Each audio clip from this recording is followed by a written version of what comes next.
Dear Esther, I sometimes feel as if I've given birth to this island. Somewhere between the longitude and latitude, a split opened up, and it beached remotely here. No matter how hard I correlate, it remains a singularity, an alpha point in my life that refuses all hypothesis. I return each time leaving fresh markers that I hope, in the full glare of my hopelessness, will have blossomed into fresh insight in the interim.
When you were born, your mother told me, a hush fell over the delivery room.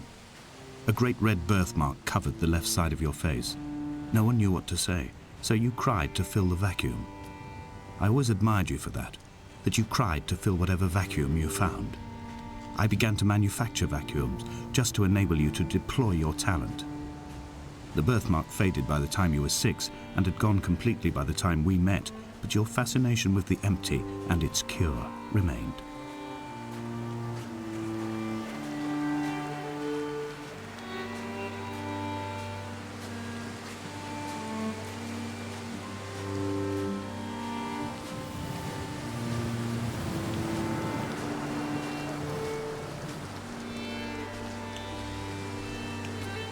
Dear Esther, I found myself to be as featureless as this ocean, as shallow and unoccupied as this bay, a listless wreck without identification.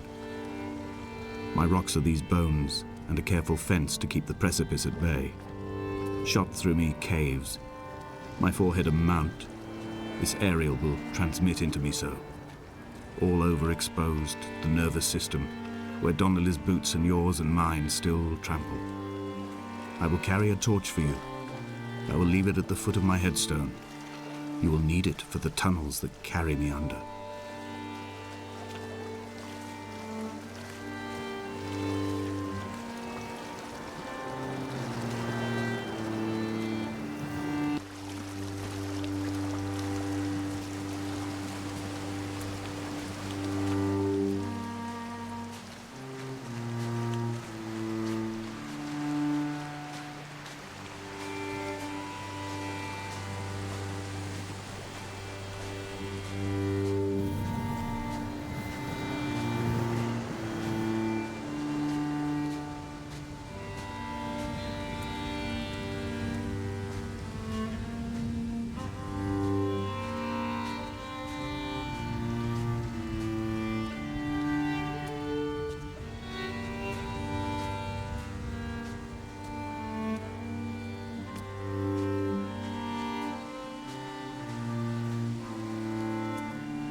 The mount is clearly the focal point of this landscape.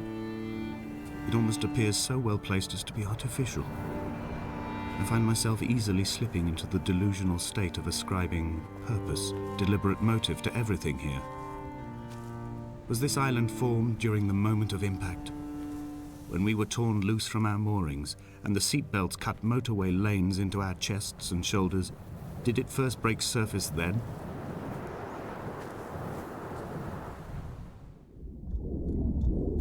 Come back.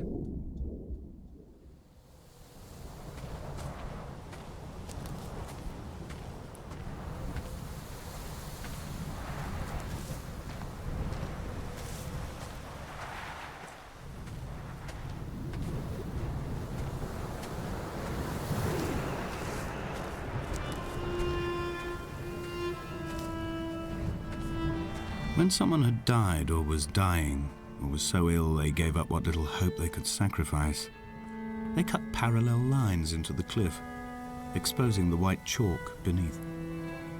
You could see them from the mainland or the fishing boats, and know to send aid or impose a cordon of protection, and wait a generation until whatever pestilence stalked the cliff paths died along with its hosts.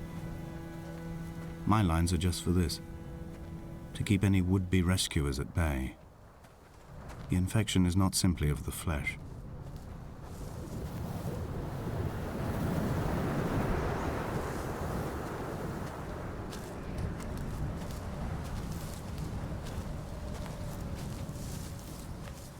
They were God-fearing people, those shepherds. There was no love in the relationship. Donnelly tells me that they had one Bible that was passed around in strict rotation.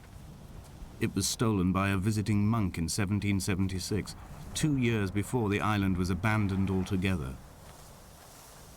In the interim, I wonder, did they assign chapter and verse to the stones and grasses, marking the geography with a superimposed significance that they could actually walk the Bible and inhabit its contradictions?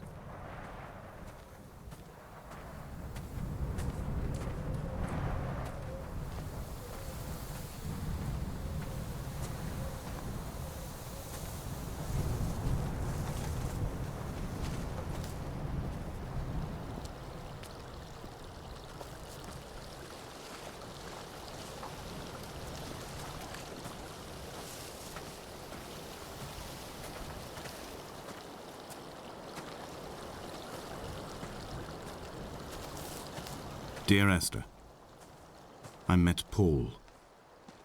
I made my own little pilgrimage. My Damascus, a small semi-detached on the outskirts of Wolverhampton. We drank coffee in his kitchen and tried to connect to one another. Although he knew I hadn't come in search of an apology, reason or retribution, he still spiraled in panic, thrown high and lucid by his own dented bonnet. Responsibility had made him old. Like us, he'd already passed beyond any conceivable boundary of life. I find myself increasingly unable to find that point where the hermit ends and Paul and I begin. We are woven into a sodden blanket, stuffed into the bottom of a boat to stop the leak and hold back the ocean. My neck aches from staring up at the aerial. It mirrors the dull throb in my gut where I am sure I've begun to form another stone. In my dreams, it forms into a perfect representation of Lot's wife, head over her shoulder, staring along the motorway at the approaching traffic in a vacuum of fatalistic calm.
I dreamt I stood in the center of the sun, and the solar radiation cooked my heart from the inside. My teeth will curl and my fingernails fall off into my pockets like loose change. If I could stomach, I'd eat, but all I seem capable of is salt water. Were the livestock still here, I could turn feral and gorge. I'm as emaciated as a body on a slab, opened up for a premature source of death. I've rowed to this island in a heart without a bottom, all the bacteria of my gut rising up to sing to me.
Dear Esther, I have now driven the stretch of the M5 between Exeter and Bristol over 21 times. But although I have all the reports and all the witnesses, and have cross-referenced them within a millimetre using my Ordnance Survey maps, I simply cannot find the location. You'd think there would be marks to serve as some evidence. It's somewhere between the turn-off for Sanford and the welcome brake services, but although I can always see it in my rear-view mirror, I have as yet been unable to pull ashore.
There must be a hole in the bottom of the boat. How else could new hermits have arrived?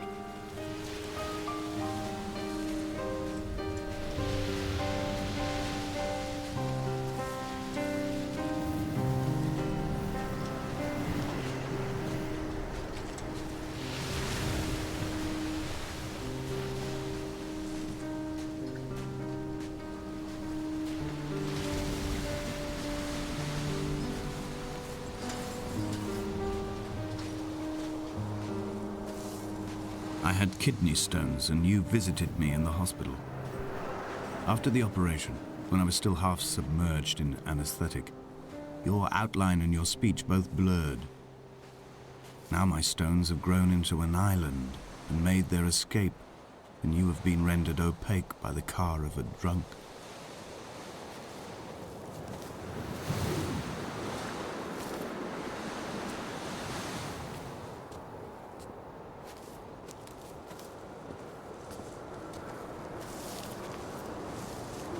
Is this what Paul saw through his windscreen? Not Lot's wife looking over her shoulder, but a scar in the hillside, falling away to black forever.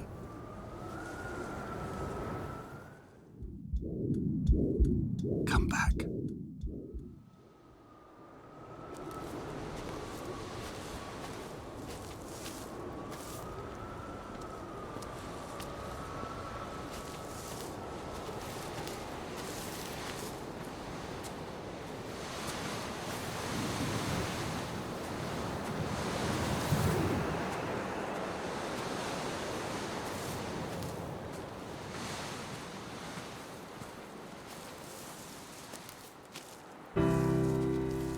I've begun my ascent on the green slope of the western side.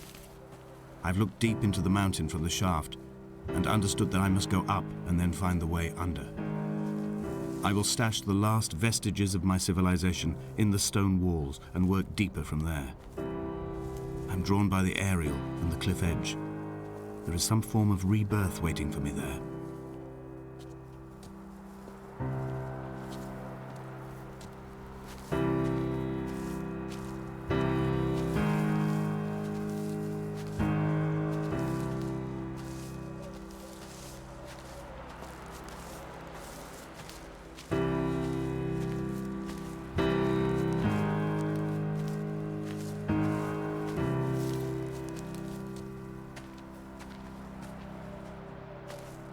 The bothy was constructed originally in the early 1700s.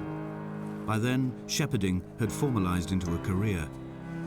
The first habitual shepherd was a man called Jakobsen, from a lineage of migratory Scandinavians. He was not considered a man of breeding by the mainlanders. He came here every summer whilst building the bothy, hoping eventually that becoming a man of property would secure him a wife and a lineage. Donnelly records that it did not work. He caught some disease from his malcontented goats and died 2 years after completing it. There was no one to carve white lines into the cliff for him either.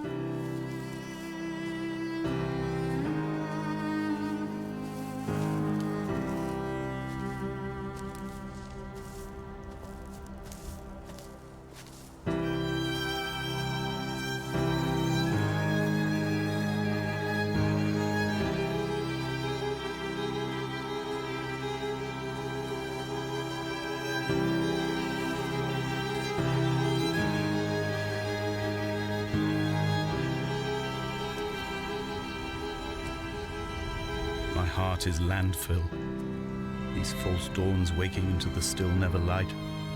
I sweat for you in the small hours and wrap my blankets into a mass. I have always heard the waves break on these lost shores, always the gulls forgotten. I can lift this bottle to my ear, and all there ever is for me is this Hebridean music.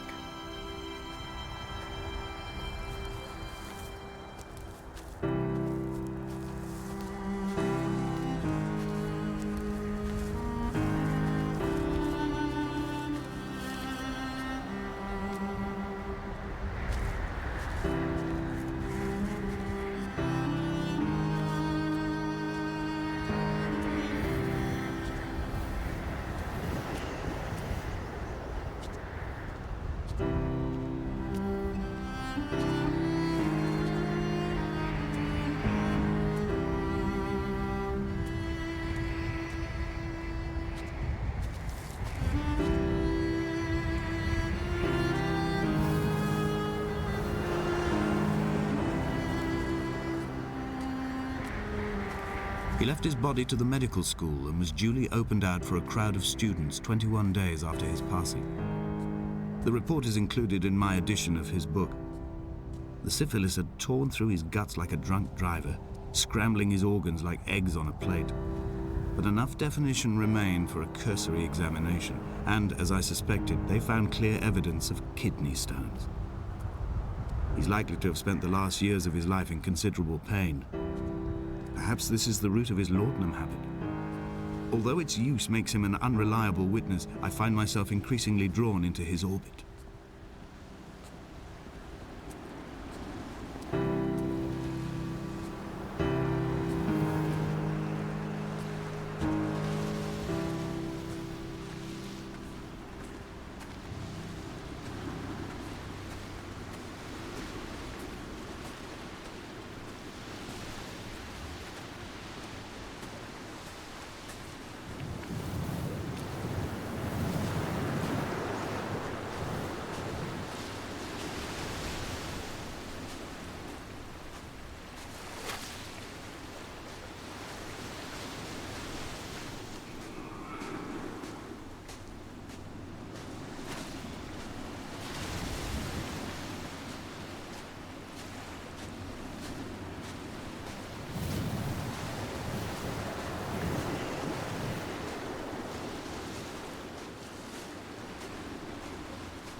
Donnelly did not pass through the caves. From here on in, his guidance, unreliable as it is gone from me. I understand now that it is between the two of us, and whatever correspondence can be drawn from the wet rocks.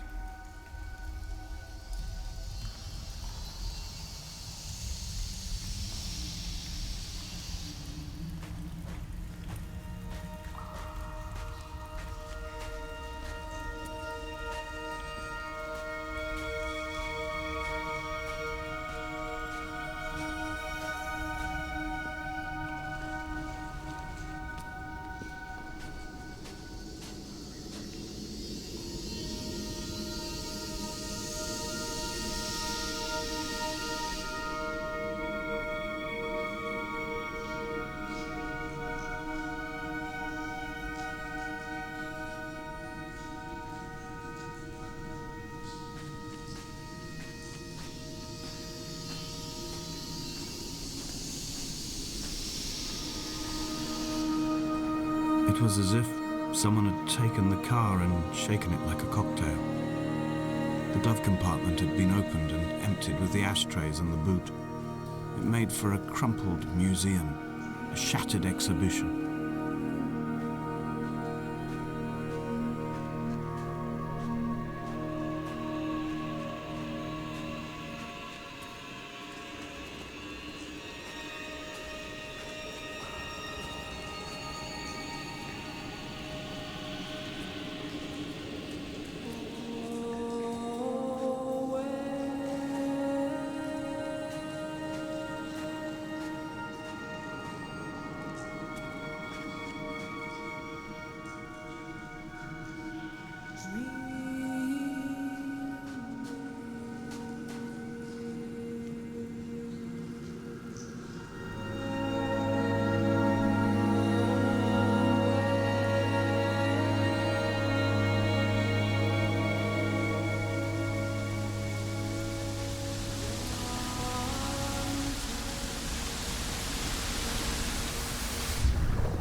If the caves are my guts, this must be the place where the stones are first formed. The bacteria phosphoresce and rise, singing through the tunnels. Everything here is bound by the rise and fall, like a tide. Perhaps the whole island is actually underwater.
I will hold the hand you offered to me.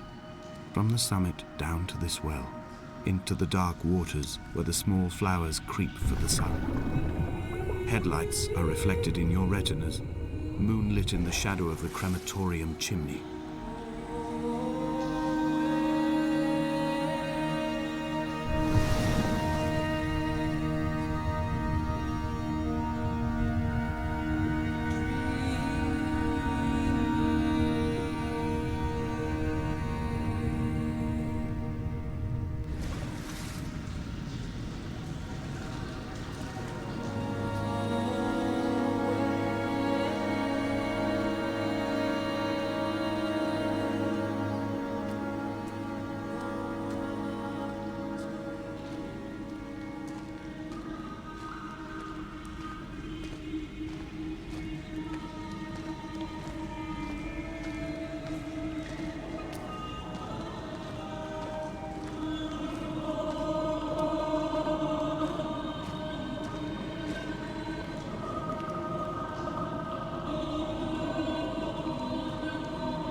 wish I could have known Donnelly in this place.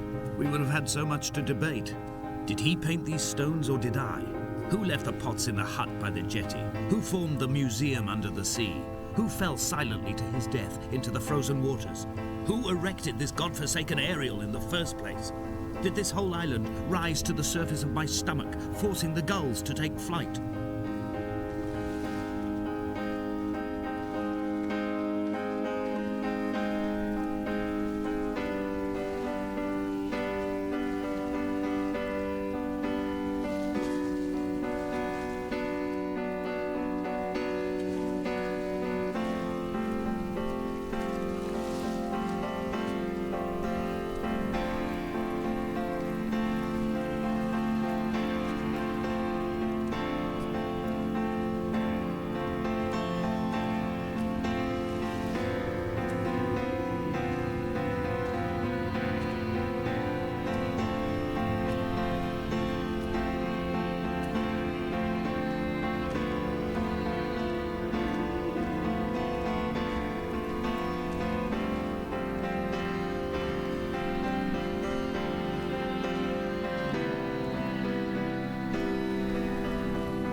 We shall begin to assemble our own version of the North Shore.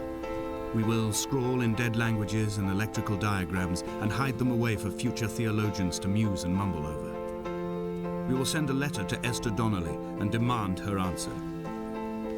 We will mix the paint with ashes and tarmac and the glow from our infections. We will paint a moon over the Sanford Junction and blue lights falling like stars along the hard shoulder.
There were chemical diagrams on the posters on the walls on the waiting room. It seemed appropriate at the time.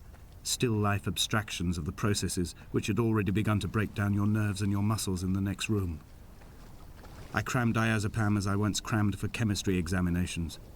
I am revising my options for a long and happy life.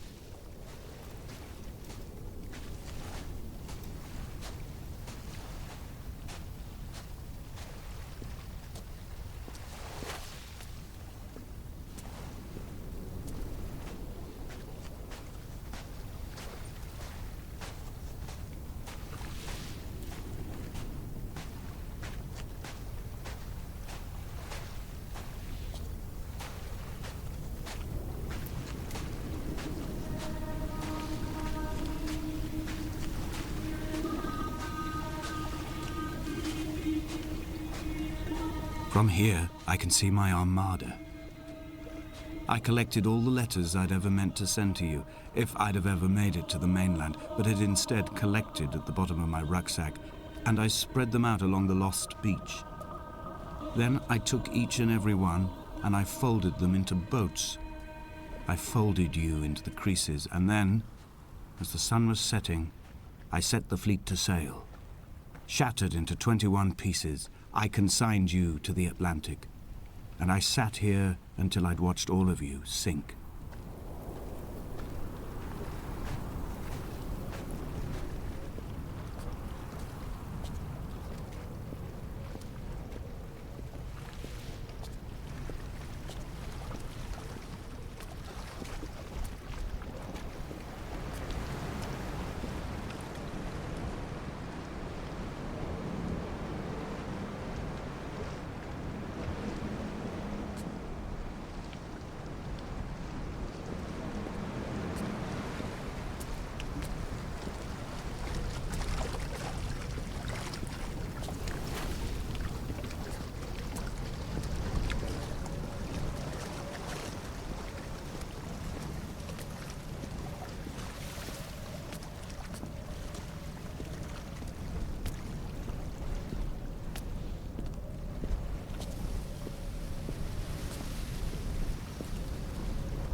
The pain in my leg sent me blind for a few minutes as I struggled up the cliff path. I swallowed another handful of painkillers, and now I feel almost lucid. The island around me has retreated to a hazed distance, whilst the moon appears to have descended into my palm to guide me. I can see a thick black line of infection reaching for my heart from the waistband of my trousers. Through the fugue, it's all the world like the path I have cut from the lowlands towards the aerial.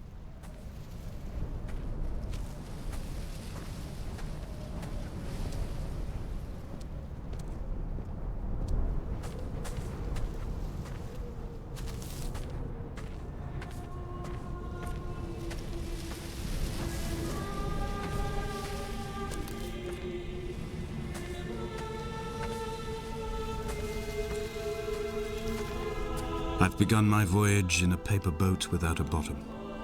I will fly to the moon in it. I've been folded along a crease in time, a weakness in the sheet of life. Now you've settled on the opposite side of the paper to me.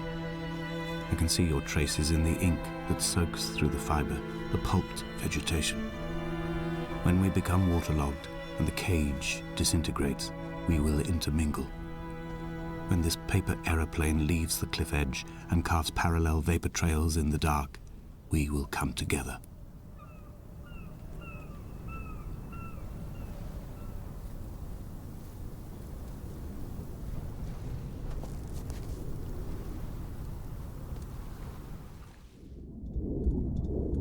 Come back.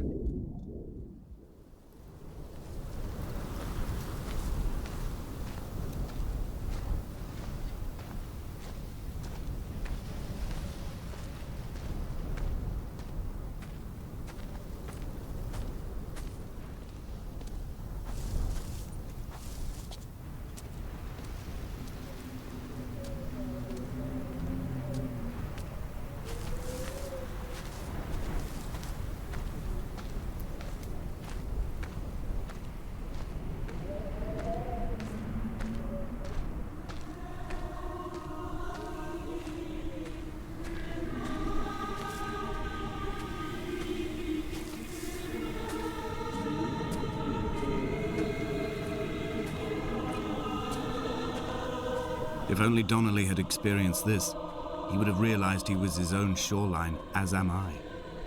Just as I am becoming this island, so he became his syphilis, retreating into the burning synapses, the stones, the infection.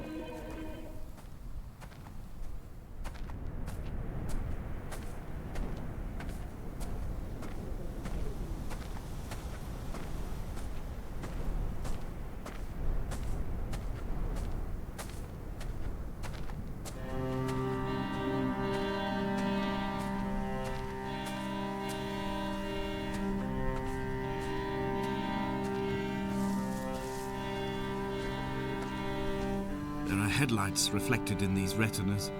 Too long in the tunnels of my island without a bottom. The sea creatures have risen to the surface, but the gulls are not here to carry them back to their nests.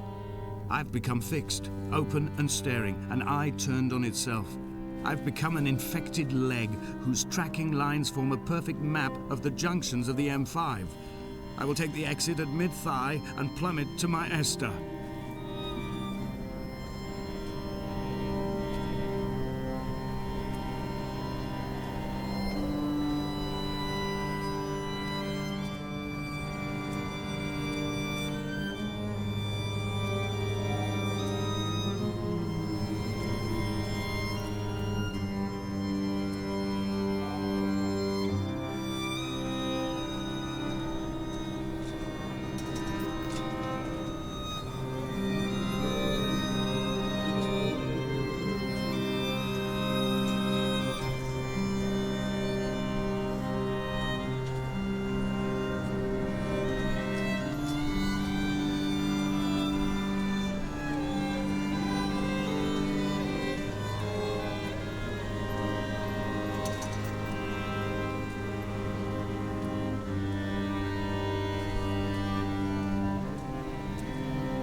I have dredged these waters for the bones of the hermit, for the traces of Donnelly, for any sign of Jakobsen's flock, for the empty bottle that would incriminate him.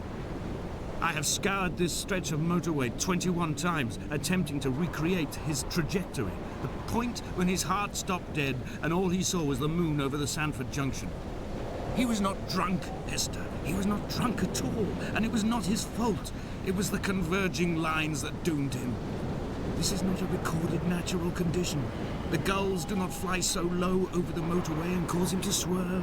The paint scored away from his car in lines like an infection, making directly for the heart.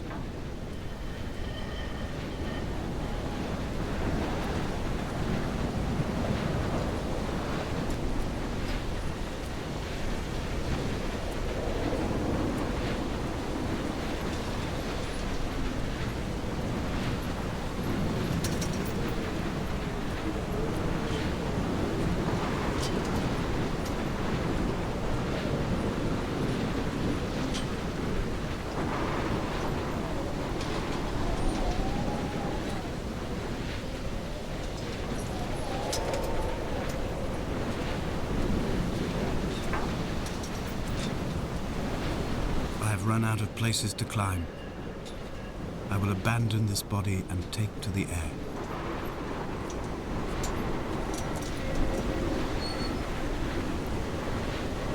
Dear Esther, I have burnt my belongings, my books, this death certificate. Mine will be written all across this island. Who was Jakobsen? Who remembers him?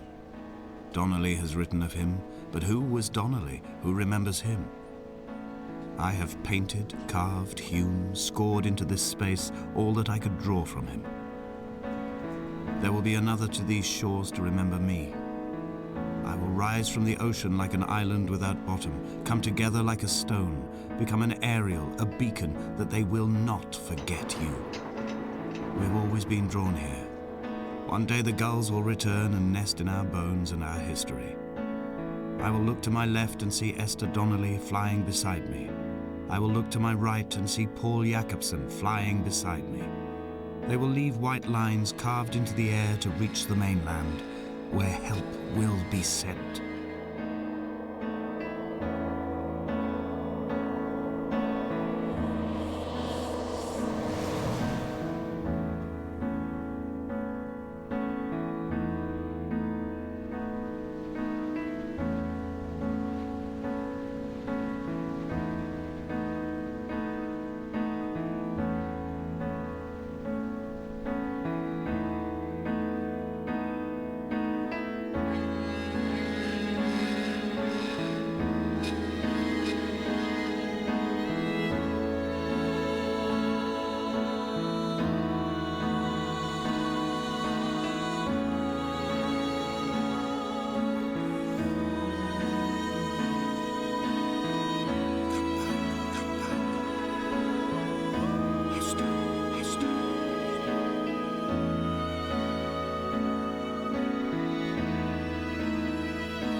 come back.